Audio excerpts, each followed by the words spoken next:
الحمد لله رب العالمين والصلاة والسلام على أشرف الأنبياء والمرسلين نبينا محمد وعلى آله وأصحابه أجمعين. أعوذ بالله من الشيطان الرجيم. بسم الله الرحمن الرحيم. ولما بلغ أشده واستوى آتيناه حكما وعلما وكذلك نجزي المحسنين.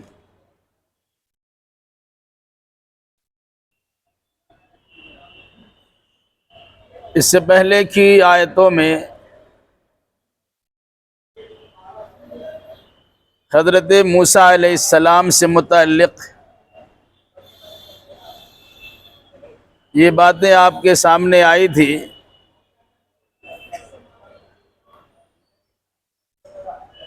کہ اللہ نے ان مظلوموں کی حمایت کے لیے موسیٰ علیہ السلام کو جنم دیا جن کو فرعونیوں نے بدھوا مزدور بنا کے رکھا تھا.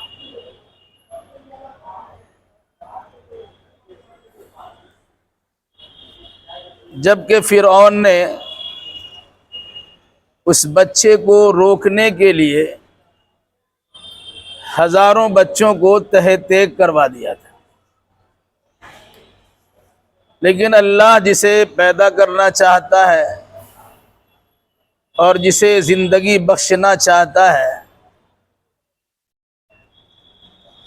اسے کوئی ختم نہیں کر سکتا، اسے کوئی روک نہیں سکتا ہے.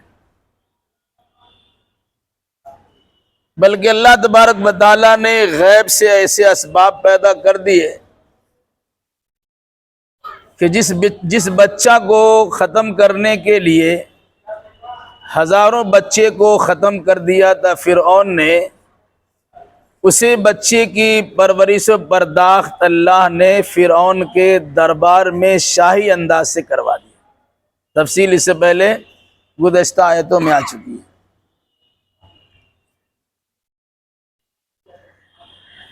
موسیٰ علیہ السلام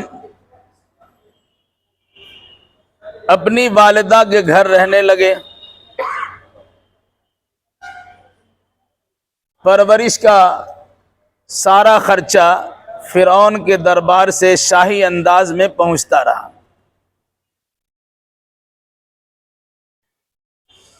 یہاں تک کہ موسیٰ علیہ السلام سن رشد کو یعنی جوانی کو پہنچ گئے اور ان کے اندر متانت و سنجیدگی پیدا ہو گئی.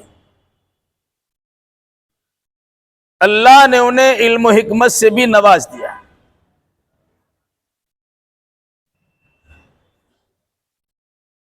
ایک دن ایسا واقعہ پیش آیا کہ موسیٰ علیہ السلام اپنے گھر سے نکلے شہر کا جائزہ لینے کے لیے، جس وقت میں شہر کے لوگ آرام کر رہے تھے.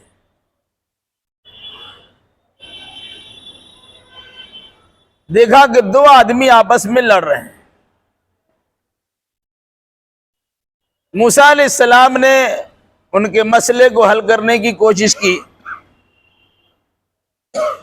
لیکن اس میں سے ایک بدتمیز قسم کا انسان تھا، لیکن تھا چھپا ہوا. وہ آدمی بنی اسرائیل کا فرد تھا.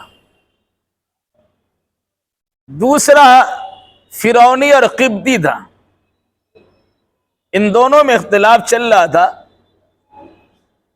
موسیٰ علیہ السلام نے جھگڑے کو سلجھانے کی کوشش کی اور بظاہر جس کی زیادتی دیکھی گئی موسیٰ علیہ السلام نے اسے ایک تماشا لگا دیا. لیکن وہ تماچا کیا تھا، وہ گھونسا کیا تھا، وہ موت کا پروانہ تھا. وہ آدمی اسی جگہ مر گیا. اسی واقعہ کو قرآن نے اس سورہ قصص کی آیتوں میں اس طرح بیان کیا: وَلَمَّا بَلَغَ أَشُدَّهُ وَاسْتَوَى آتَيْنَاهُ حُكْمًا وَعِلْمًا. جب موسیٰ علیہ السلام جوانی کو پہنچ گئے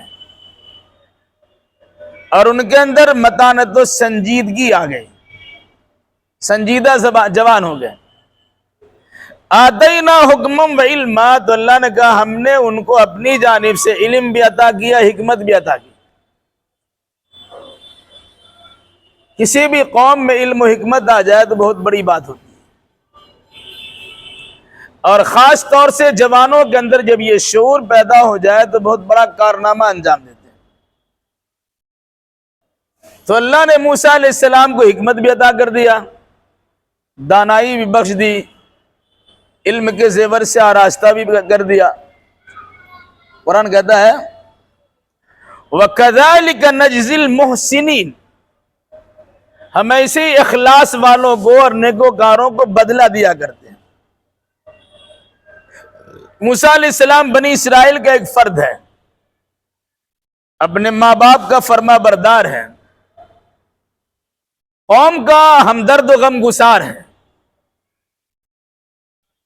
متانت و سنجیدگی ان کے اندر پائی جاتی ہے، علم و حکمت کے زیور سے یہ مالا مال بھی ہے۔ ایک دن واقعہ ایسا پیش آیا، وَدَخَلَ الْمَدِينَةَ عَلَىٰ حِينِ غَفْلَةٍ مِّنْ أَهْلِهَا، شہر میں یہ اس وقت داخل ہوئے جس وقت شہر کے لوگ بے خبر آرام کر رہے تھے۔ فَوَجَدَ فِيهَا رَجُلَيْنِ يَقْتَتِلَانِ، تو موسیٰ علیہ السلام نے دیکھا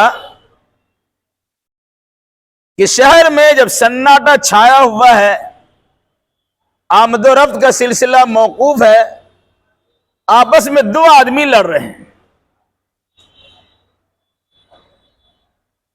هَذَا مِنْ شِيَّتِهِ وَهَذَا مِنْ عَدُوِّهِ، اس میں سے ایک آدمی موسیٰ علیہ السلام کے گروہ کا تھا، خاندان کا تھا، یعنی بنی اسرائیل کا تھا۔ وَهَذَا مِنْ عَدُوِّهِ، اور یہ دوسرا آدمی موسیٰ علیہ السلام کے دشمن کے خاندان سے تھا، یعنی ایک بنی اسرائیل کا فرد تھا، ایک مصری اور قبطی یعنی فرعونیوں میں سے تھا۔ فرعونیوں کے طرف سے بنی اسرائیل پر ہمیشہ ظلم کو روا رکھا جاتا تھا،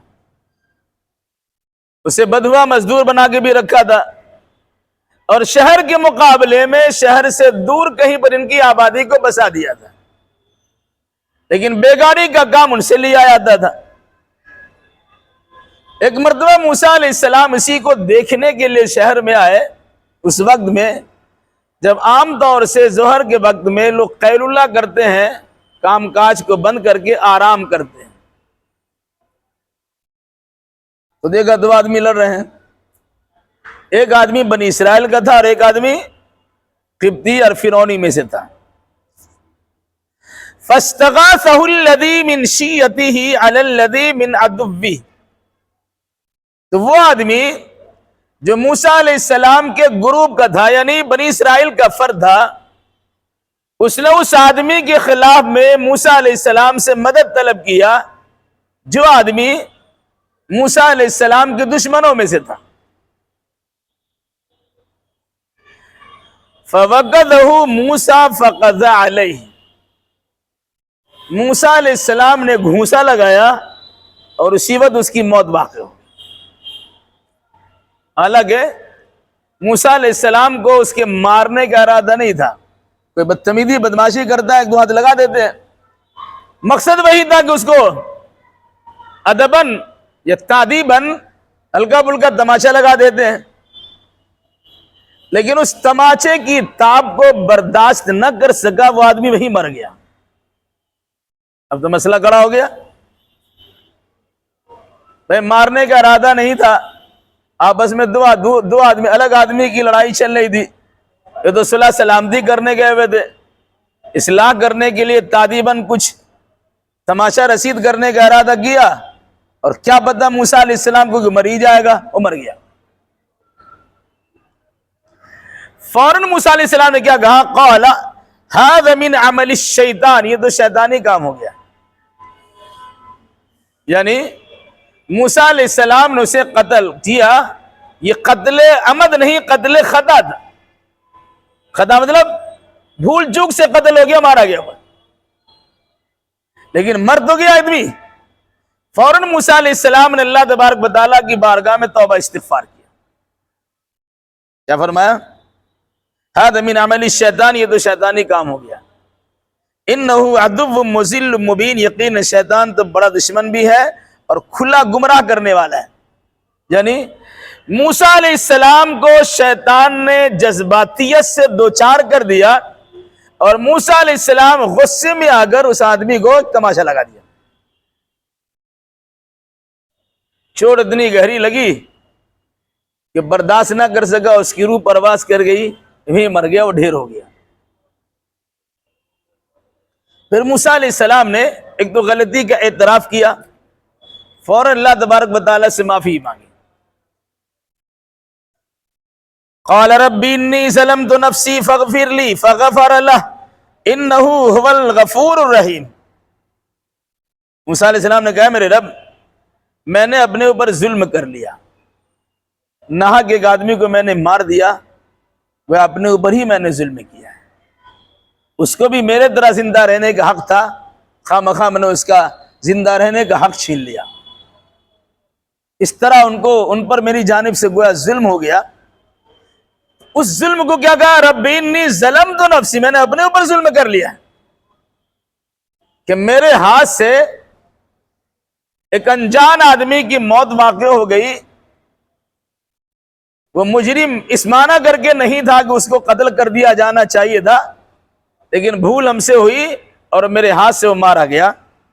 فاغفر لی، اللہ میری اس خطا کو معاف فرما دے. قرآن کہتا ہے فغفر لہ، اللہ نے اسے معاف بھی کر دیا. کیوں؟ انہ هو الغفور الرحیم، اللہ بڑا بخشنے والا اور بڑا رحم کرنے والا ہے. یہاں پر یہ بات یاد رکھیے گا، اگر کسی انسان سے غلطی ہو جائے تو سنجیدہ مزاج انسان کی ذمہ داری ہے پہلے اپنی غلطی کو مان لے. موسیٰ علیہ السلام کو علم و حکمت عطا کیا گیا تھا، سنجیدگی ان کو بخشی گئی تھی. جوان میں عام طور سے آدمی لاؤبالی پن کا شکار ہوتا ہے، لیکن موسیٰ علیہ السلام تو سنجیدہ مزاج تھے. ان سے بھول ہوئی، فوراً انہوں نے اپنی غلطی کا اعتراف کیا. دوسری بات، صرف غلطی کا اعتراف کرنے سے مسئلے کا حل نہیں ہوتا، فوراً اس کے لیے انہوں نے معافی مانگی. اللہ تبارک و تعالیٰ سے معافی مانگ لی کہ اللہ مجھے معاف کر دے، مجھ سے غلطی ہو گئی، میری مغفرت فرما دے. اللہ نے معاف بھی کر دیا. اب اس کے بعد دیکھیے، قال رب بما انعمت علی فلن اکون ظہیرا للمجرمین. موسیٰ علیہ السلام نے آئندہ کے لیے ایک وعدہ بھی کیا، کہا ہے میرے رب جیسے تو نے مجھ پر انعام و احسان کیا ہے، میں اس انعام و احسان کے بدلے آئندہ کبھی بھی کسی مجرم انسان کا ساتھ نہیں دوں گا. یہ خواہ مخواہ میرے خاندان کا فرد تھا یا میرے گروپ کا فرد تھا، اسی مناسبت سے میں جذبات سے دوچار ہوا اور فریق مخالف کو اس فرد کو میں نے زوردار تماچا لگا دیا، وہ آدمی مر گیا. اس طریقے سے گویا ہم نے اپنے خاندان والوں کا سپورٹ کر دیا اور اس کے نتیجے میں دوسرے کی موت میرے ہاتھ سے واقع ہو گئی. میں آئندہ اس کا خیال رکھوں گا، چاہے میرے خاندان کا فرد ہو چاہے کسی اور خاندان کا فرد ہو، جب تک حقیقت حال واضح نہ ہو جائے تب تک میں اس سلسلے میں کسی قسم کے کوئی اقدام نہیں کروں گا. موسیٰ علیہ السلام نے گویا یہ وعدہ بھی کر لیا. معاملہ تمام ختم ہو گیا. بنی اسرائیل کے وادی میں چلا گیا اور قبطی اور فرعونی وادی مر گیا. موسیٰ علیہ السلام بھی چپکے سے گھر چلے گئے، کوئی کسی کو خبر دیا نہیں. لیکن ظاہر سی بات ہے قتل کا واقعہ پیش ہوا ہے. کچھ دیر کے لیے لوگ قیلولہ کر رہے تھے، گھر میں بیٹھے ہوئے آرام کر رہے تھے. اس کے بعد تو پھر مارکیٹ میں نکلیں گے، گلی کوچے میں آمد و رفت ہوگی، دیکھا جائے کسی آدمی کی موت واقع ہوئی ہے.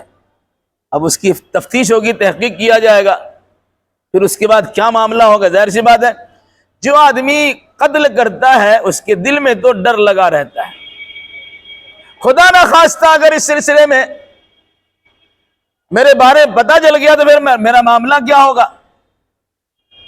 قرآن کہتا ہے کہ موسیٰ علیہ السلام تو چلے گئے، دوسرے دن صبح صبح حالات کا جائزہ لینے کے لیے پھر اسی راستے سے گزرے۔ ایک طرف ان کو ڈر بھی لگ رہا تھا، دوسرے طرف وہ چوکنا بھی تھے کہ کل کے واقعہ سے متعلق کیا خبر پھیل رہی ہے، کہیں قاتل کی تلاشی تو جاری نہیں ہے، اور کسی نے اگر میرے بارے میں کہہ دیا تو پھر معاملہ کیا ہوگا؟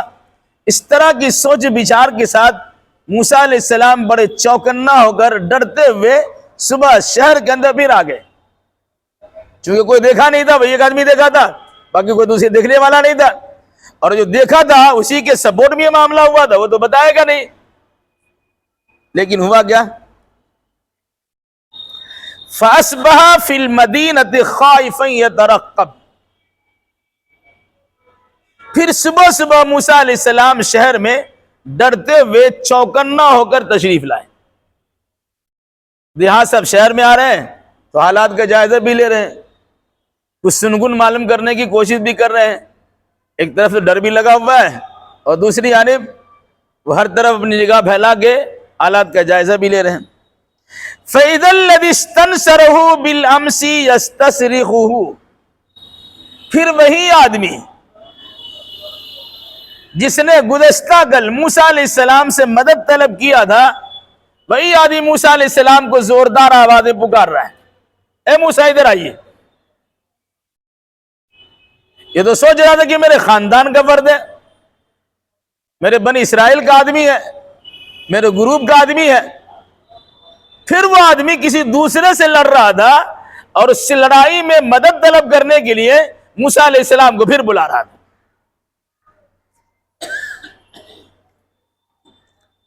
قال له موسیٰ انک لغوی مبین، اس بار موسیٰ علیہ السلام نے اس بنی اسرائیل کے فرد سے کہا یقیناً تو ہی گمراہ کرنے والا، کھلا گمراہ کرنے والا ہے، یا تو بالکل غیر معقول انسان ہے، تب تمہاری وجہ سے ایک آدمی قتل ہو گیا، پھر تم مجھے مدد کرنے کے لیے بلا رہے ہو، تمہارے چکر میں تو ہم خود گمراہ ہو جائیں گے۔ اس طرح موسیٰ علیہ السلام نے اس کو ڈانٹ دیا، بلکہ ڈانٹ نہیں پر اکتفا نہیں کیا۔ موسیٰ علیہ السلام نے سوچا کہ اسی کو پکڑ دیں، کل اس کی وجہ سے ایک کی جان گئی ہے، آج اس کو پکڑ دیں۔ ظاہر سی بات ہے موسیٰ علیہ السلام جب اس کی طرف بڑھے تاکہ اس کو پکڑے، وہ چلا دیا کل جو قتل ہوا تھا اسی موسیٰ نے قتل کیا تھا۔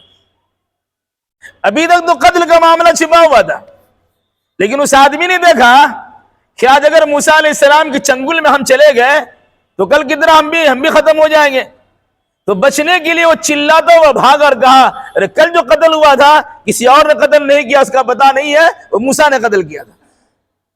کیا کہا؟ فَلَمَّا أَنْ أَرَادَ أَنْ يَبْتِشَ بِالَّذِي هُوَ عَدُوٌّ لَهُمَا، جب موسیٰ علیہ السلام نے ارادہ کیا کہ اس آدمی کو پکڑ لے جو ان دونوں کا دشمن تھا، موسیٰ علیہ السلام کا بھی دشمن ہوا، اس طرح کہہ لیجیے کل جس کو مارا گیا تھا اس کا بھی دشمن ہے، اور آج جس سے لڑ رہا ہے اس کا بھی دشمن ہے، ان دونوں کا دشمن کو موسیٰ علیہ السلام آج پکڑنا چاہ رہے تھے کہ اسے پکڑے کہ تم ہی ظالم ہو، آخر تم ہی لڑتے کیوں ہو، کل بھی تم ہی کو لڑتا ہو پکڑا گیا، آج بھی تم ہی لڑ رہے ہو۔ قال یا موسیٰ، اس بنی اسرائیل کے فرد نے کہا موسیٰ اتريد ان تقتلنی کما قتلت نفسا، کیا تم مجھے اسی طرح آج قتل کرنا چاہتے ہو جس طرح تم نے کل ایک آدمی قتل کر دیا تھا؟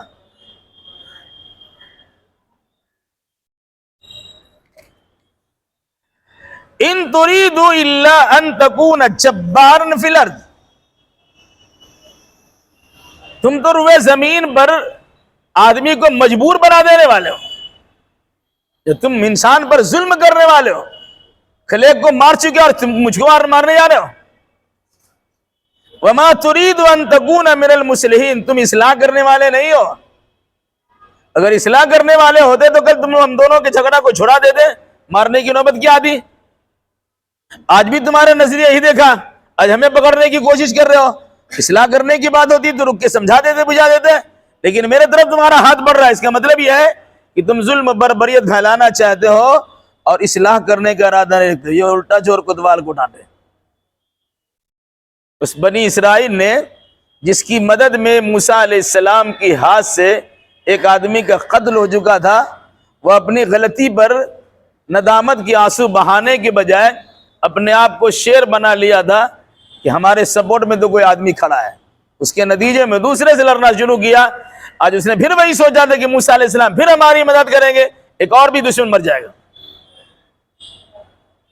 لیکن موسیٰ علیہ السلام نے ان کا ساتھ نہیں دیا. اس آدمی نے پرچار کر دیا کہ بھائی کل جو قتل کا معاملہ پیش ہوا تھا اس کا قاتل موسیٰ ہے. اب ظاہر سی بات ہے فرعونیوں میں اور بنی اسرائیل میں تو اختلاف چل رہا تھا. موسیٰ علیہ السلام کا حال یہ ہے کہ بچپن میں ان کو قتل کرنے کی کوشش بھی کی گئی تھی، لیکن ان کی ماں نے بڑی سمجھداری سے اللہ کی جانب سے غیبی اشارہ پا کر صندوق میں بند کر کے پانی میں بہا دیا تھا، اور اللہ تبارک و تعالیٰ نے فرعون کی اہلیہ کے دل میں موسیٰ علیہ السلام کی محبت ڈال دی تھی. اس کے دل میں نفع پہنچے گا، چونکہ ہمارے پاس کوئی بیٹا نہیں، ہم بیٹا بنا لیں گے. اس مناسبت سے شاہی انداز میں فرعون کے دربار سے ان کی پرورش ہونا شروع ہو گئی. تو فرعون تو ان کے سلسلے میں ہمیشہ گو مگو میں پڑا ہوا تھا، لیکن بیوی نے کہا ہم اسے بچہ بنا لیتے ہیں، برداشت کر لیا. اب ایسے حالات دیکھنے کے بعد تو پھر ان کا مزاج ٹھنکے گا کہ وہی معاملہ ہے جو ہم سوچ رہے تھے، خواہ مخواہ اپنے گھر میں ہم نے پرورش کر لی ہے. بہرحال تو فرعونیوں میں اور بنی اسرائیلیوں میں جھمیلا چل رہا تھا، اسی میں یہ واقعہ پیش آ گیا. جب قتل سے متعلق بات لوگوں کے سامنے آ گئی کہ کل جو قتل ہوا تھا اس کا قاتل موسیٰ ہے، تو فرعون نے اپنے مشیروں کو، وزیروں کو بلایا کہ موسیٰ کے بارے میں کیا کرنا ہے، فیصلہ سناؤ. باضابطہ فیصلہ ہوا اسے پکڑا جائے اور اسے قتل کر دیا جائے. ہر دور میں قتل کی سزا قتل ہی رہی ہے. اس کے ہاتھ سے ایک آدمی قتل ہوا ہے تو موسیٰ علیہ السلام کو بھی قتل کر دیا جائے. یہ وارنٹ گویا جاری ہو گیا، خبریں پھیل گئی. موسیٰ علیہ السلام کو عطا پتہ ابھی کچھ نہیں ہے، لیکن کچھ ہی دیر کے بعد ایک آدمی آیا. قرآن کہتا ہے وَجَاءَ رَجُلٌ مِّنْ أَقْصَى الْمَدِينَةِ يَسْعَىٰ، شہر کے کنارے سے ایک آدمی دوڑتا ہوا آیا. قال یا موسیٰ، اس نے کہا موسیٰ ان الملأ یأتمرون بک لیقتلوک، فرعون کے درباری یا ان کے وزیر آپ کے خلاف قتل کرنے کا مشورہ کر رہے ہیں یا قتل کرنے کا فیصلہ کر رہے ہیں. موسیٰ علیہ السلام کا پھر ہوگا کیا کرنا ہوگا؟ اس آدمی نے، خیر خواہ آدمی نے، وہ آدمی ایمان بھی لایا تھا چونکہ جب موسیٰ علیہ السلام نبی بنا کر بھیجے گئے تو کوئی مانا نہ مانا لیکن وہ پھر ایمان لے آئے تھے. فرعون تو ایمان لایا نہیں، پوری قوم ڈبو دی گئی، آگے اس کا تذکرہ آئے گا. تو وہی آدمی شہر کے کسی کنارہ سے دوڑتا ہوا آ کر موسیٰ علیہ السلام سے کہا کہ قوم کے لوگ آپ کے خلاف قتل کرنے کا فیصلہ کر چکے ہیں، اب اگر بچنا چاہتے فخرج انی لک من الناصحین، اب یہاں سے نکل جائیے. آپ کے آنے کی لوگوں کی خبر نہیں ہے، یہی آدمی آپ کو جان رہا ہے جو آپ کے راز کو فاش کر رہا ہے. آپ کے خلاف وہاں فرعون کے دربار میں فیصلہ ہو رہا ہے. تو ایسا کیجئے، اگر اپنے آپ کو بچانا چاہتے ہیں تو آپ یہاں سے نکل جائیے. پھر فرمایا انی لک من الناصحین، میں آپ کا خیر خواہ ہوں. اس آدمی نے موسیٰ علیہ السلام کو پلان کی خبر بھی دی، نکل جانے کا مشورہ بھی دیا، اور ساتھ میں کہا میں آپ کی خیر خواہی کے پیش نظر یہ بات کہہ رہا ہوں، اب میری بات مانیے اور یہاں سے نکل جائیے۔ فخرج منها خائفا یترقب، تو موسیٰ علیہ السلام اس بستی سے خوف زدہ ہو کر اور چوکنا ہو کر نکل گئے۔ ابھی تو اتنا زیادہ خوف نہیں تھا، لیکن جب یہ بات سنا دی گئی کہ آپ کے خلاف پلان تیار ہو رہا ہے، آپ کے قتل کی سازش چل رہی ہے، آپ کی گرفتاری عمل میں آئے گی، آپ کو قتل کر دیا جائے گا، اب تو اور زیادہ گھبرا گئے۔ تو کہا ادھر ادھر تاک جھانک کرتے ہوئے ڈرتے ہوئے کسی طریقے سے مصر سے نکل گئے، اس شہر سے آپ نکل گئے، اور نکلتے ہی اللہ تبارک و تعالیٰ سے دعا کی، قال رب نجنی من القوم الظالمین، اے میرے رب مجھے ظالم قوم سے نجات دے دے۔ موسیٰ علیہ السلام تو جان رہے تھے ہم تو بنی اسرائیل کا ایک فرد ہے، اور بنی اسرائیل کو فرعونیوں نے مزدور بنا کے رکھا تھا، بدوا مزدور بنا کے رکھا تھا، ہمیشہ ان کے ظالم سے ان کی طرف سے ان پر ظلم و بربریتی کی جاتی تھی۔ اب اگر ہمارا جرم ان کے سامنے ظاہر ہو گیا اور ہم قاتل کی حیثیت سے پکڑے گئے، یہ فرعون تو ہم کو چھوڑنے والا نہیں ہے۔ ایسی گھڑی میں بھی بچنے بچانے کی امید کہاں کی جا سکتی ہے؟ موسیٰ علیہ السلام نے اسی مضبوط سہارا کو پکڑا، اس خیر خواہ انسان کی نصیحت پر عمل کیا، شہر سے نکلتے ہی اللہ تبارک و تعالیٰ سے دعا کی، ربی نجنی من القوم الظالمین، اے اللہ مجھے ظالم قوم سے بچا لے۔ ظاہر سی بات ہے سارے لوگ ہمارے مخالف ہیں، اس شہر میں اکیلا ہوں، ابھی مجھے خبر ملی ہے کہ میرے خلاف وارنٹ جاری ہو چکا ہے، میری گرفتاری عمل میں آنے والی ہے، اب مجھے نکلنا ہے تو کس طرف سے نکلیں گے؟ نکلنے کی صورت کیا ہوگی؟ کسی کنارے سے ہم گرفتار ہو سکتے ہیں، پکڑے جا سکتے ہیں، تو اللہ مجھے یہاں سے نجات دے دے اور یہاں سے اچھے انداز میں نکال دے۔ تو موسیٰ علیہ السلام نے اللہ تبارک و تعالیٰ سے دعا کی، رب نجنی من القوم الظالمین، یہ ظالم لوگ ہیں، اے اللہ مجھے یہاں سے بچا لے۔ پھر اللہ نے دل میں بات ڈالی، ٹھیک ہے اب یہاں سے نکلو، مدین کی طرف چلو، آگے اس کی تفصیل آئے گی کہ مدین کی طرف ان کی روانی ہوئی۔ جہاں تک فرعون کی مملکت و حکومت چل رہی تھی اس دائرے سے باہر وہ پہنچ گئے۔